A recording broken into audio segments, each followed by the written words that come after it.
Nyo, Ma'am Marites, kwentuhan ko lang po kayo tungkol sa OWA e-card. Yeah. Ito po ay isang government ID, katulad ng national ID, driver's license, magagamit po ng ating mga active OWA members.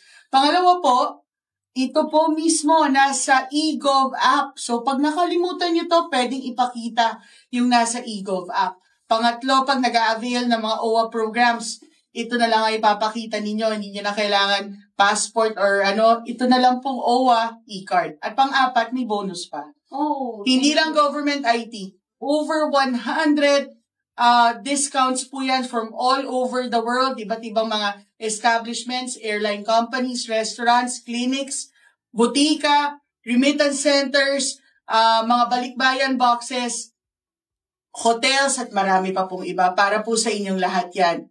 Iyan po, deserve ng OFW. Maraming salamat po. Kuha na po kayo ng OWA e-card.